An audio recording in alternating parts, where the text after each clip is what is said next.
اوس له یو بل ځوان او تکړه لیکوال عبدالغفور لیوال څخه هیله کوو چې راشي او د بېکسیار صاحب د شعر په یوه اړه خبرې وکړي. څو شېبې د سنځلګل په شپو کې په شعر کې د داسې فضا ایجادول چې وکولی شي د لوستونکي یا اورېدونکي ذهن په ځان کې راټول کړي یا په بله ژبه د هغه پر ذهني حضور برلاسی شي د شاعر لپاره یوه خورا ضروري پروسه ده چې ښایي په پام کې ولري. د شکسپیر د تلپاتو شاهکارونو یوه ځانګړتیا په همدې کې ده. د بېلګې په توګه په هاملت کې که سړی د هاملت او قبر کیندونکي یو دیالوګ ته پام وساتي او یا هم په اوتلو کې د وروستۍ خدای پامانۍ برخې ته ځیر شو، په زغرده ویلی شو چې دلته شعر تر انځورګرۍ او بالاخره تر موسیقۍ پورې ځان لوړوي. د لوستونکي پر اروا باندې داسې پوډې کول د ویونو یا کلماتو پر ژبه پیاوړی هنري ځواک ته اړتیا لري. په افغانستان کې د پښتو شعر نوی هنري بهیر څه د پاسه 12 لسیزې کېږي چې همداسې ځواک ته لار موندلې ده.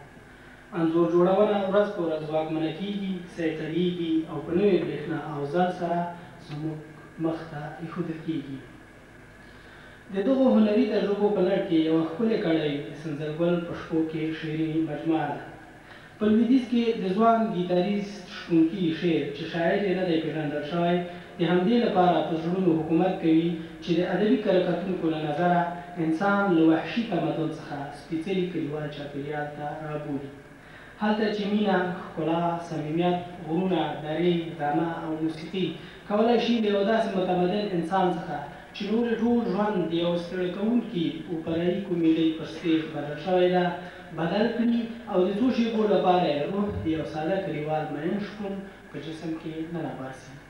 ښاغلی بېکسیار هم په خپلو ځینو شعرونو کې همدا لار تعقیبوي. د کلیوالي ژوند څخه په شاعرانه ژبه د هغه د ځینو عیني تصویرونو ارایه کولی شي زموږ تږی ذهن خړوب کړي. دا له 4 ورځو وروسته بس لومړی ځلې و چې اسمان دغسې شین، چې وریځې داسې پناه چې د رشقې پټي ته پام به دې شو، سجرې نظر به د له ورایه وړی، له ګردنې نه داسې تاو جګېده لکه زما او ده له خولې نه چې ووت. ما سره توت و خلک، ده سره یو جیب له سنځلو ډک، څک د کلا دیوال ته ناست دواړه، یو زه یو وکیل. په شعر کې د یو عیني تصویر کټ مټ را اخیستل او کاپي هنر نه دی، بلکې همدغه تصویر ښایي یو ځل یې ذهني کړی شي او له خپل ځانګړي عاطفي بار سره لوستونکي ته انعکاس وکړي.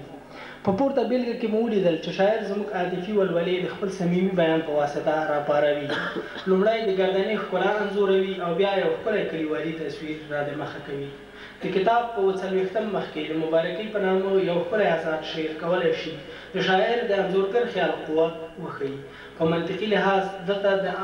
د انځور هستونې ټوله پروسه ذهني ده. دا تړنګونه وګورئ، د هسکو څلو اړخ ته، د غزلیز ساحل په بره څنډه، د ښکلا ناوې، سرخانه وږمه، د کشمالو او مرسلو اتڼ او نور. خو همدغه پروسه د شاعر د تخیل په واسطه له داسې عیني توکیو سره تشبیه کېږي چې منط او پر زړه کېناستلې منطق او تعاقل ته ضرورت نه لري. یوه برخه یې وګورئ: او هلته بر د زړه لمنه کې کوچه او پیغلو دیګي بار کړي و لمبې وې پسې، زه په حیرت تلی وم، شپه په دې شور او په مستۍ تېرېده، د سپېده داغ سره سم د سبایي نسیم مې ولیده چې په خپلو ښکلو او پستو اوږدو یې وره اخیستې د ښکلا د ناوې له عطرو ډکه او شانداره ډولۍ. وحشي طبیعت، دنګ غرونه، شنه بوټي او کلیوال چاپېریال، کلیوال ښایست او کلیواله مینه د شاعر په روح کې ژور نفوذ لري. ښایي کلونه پخوا یې له دغو څیزونو سره مینه درلوده، اروا یې د هغو په وړاندې حساسه وه او د ښکلا خوښونې غریزه یې پرې اشباه کېده. ورو ورو دغو توکیو د هغه د لاشعور ساحې ته ترسب کړی و. دا دی اوس چې د تخیل په ځواک له هغوی نه وچ عقلي منطق پرده لرې کړي. کله چې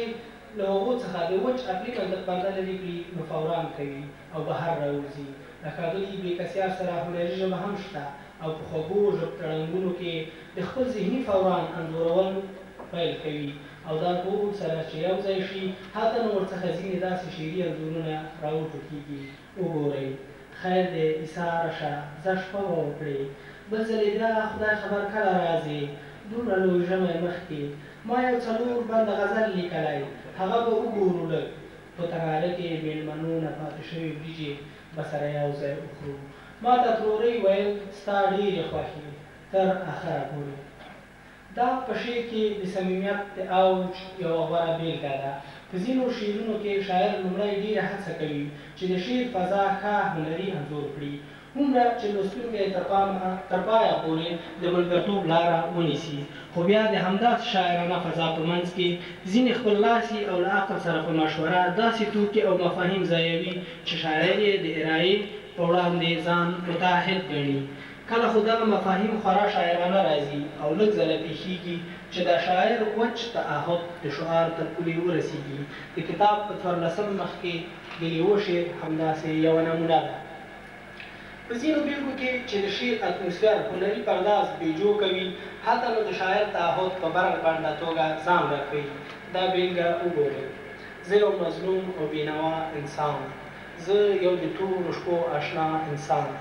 زه یو مایوس له هرې خوا انسان زه یو بېوسه بېپناه انسان یا په همدغه شعر کې دغه برخه زما له شعر نه لا د کونډو رنډو د اسرو غږ راځي زما د شعر لړو کې د خوار غریب اوښکې څپې وهي د ښاغلي بېکسیار ځینې تمثیلي نمونې د پام وړ نوښت او خوږوالی لري او ښایي یو ځل بیا ووایو چې دغه شاعرانه تمثیل په کلیوالي چاپېریال کې بل ډول طبیعي سوچه او صمیمي ښکاري دا بېلګه وګورئ د تاسو کلي له ویالې نه ایخوا زه به ادې اوبو ته نه پرېښودم چې ویالې وچې شوې نو زه هم بته په دریو کرښو کې یوه لنډه تمثیلي بوټه او بیا یوه خوندوره پرانستنه دلته د یو شعري انځور ټول توکي په پوره مهارت سره تصویر شوي دي چې د داستانیت ځانګړنې له ځانه سره لري او یا هم په 58 مخ کې د خپله شعر په ټولیز ډول ښایي ووایو چې زموږ ځوان شاعر د هنر لوړې کچې ته هغه وخت رسېږي چې خپله اروايي تنده له عقلي مداخلې پرته زموږ تر مخې کېږدي هغه وخت چې شاعر ځان له هر ډول تصرفي تعهد څخه آزاد بولي او د یو ذهني فوران په نتیجه کې شعر لیکي د سنځلګل په شپو کې ګڼ شمېر داسې ښکلې شعري هنري او خوږې نمونې په لمن کې لري چې زه یې شاعر ته د زړه له کومې د نویو ښکلو تجربو او ډېرو بریالیتوبونو هیله لرم